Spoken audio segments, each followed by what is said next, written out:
Hi, I'm here with CELLAB2. Alright, so here's my program. So this part on the left, this controls the LED lights for the shut, ajar, and open position. So when the door is all the way shut, both limit switch 1 and limit switch 2 are activated.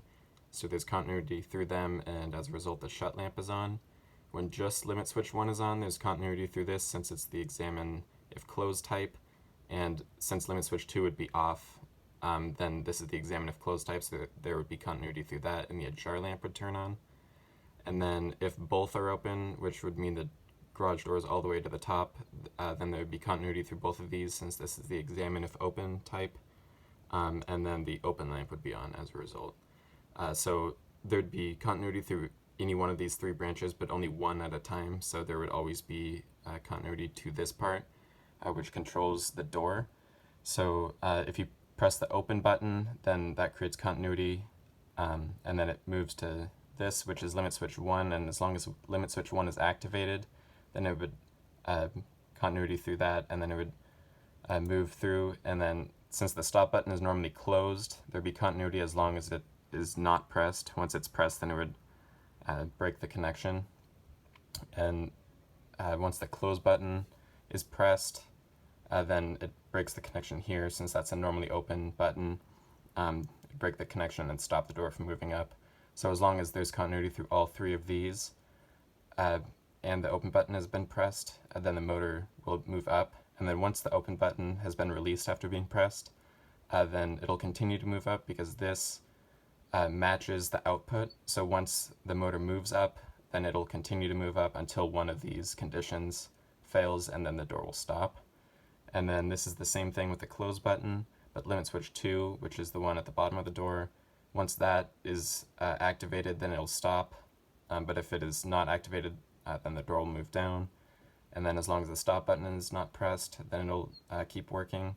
And then as long as the open button is not pressed, then it'll keep working. And if the open button is pressed, it'll break the connection and stop the door from moving down, but then it'll turn the door on up here.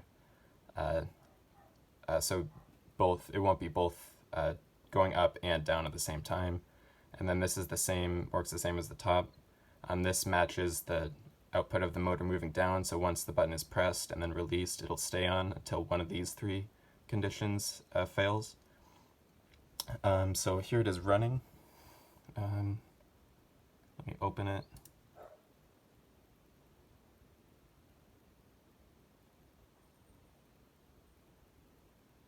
And then close it. The ajar lamp is on now since just limit switch 1 is activated. Now the shut lamp is on. And then here it is opening, and if I hit the close button, and it closes, and it doesn't do both at the same time. And then same thing from when it's been all the way open. Just take a second here. Here the open light is on, and then if I close it, and then open it, same thing. It'll open it, but both won't be on at the same time. And then here's the stop button. It stops and close. Stop, close. And then stop button, open. Stop, open. And then if it's all the way open, if I hit the open button, that doesn't do anything since limit switch 1 is not activated.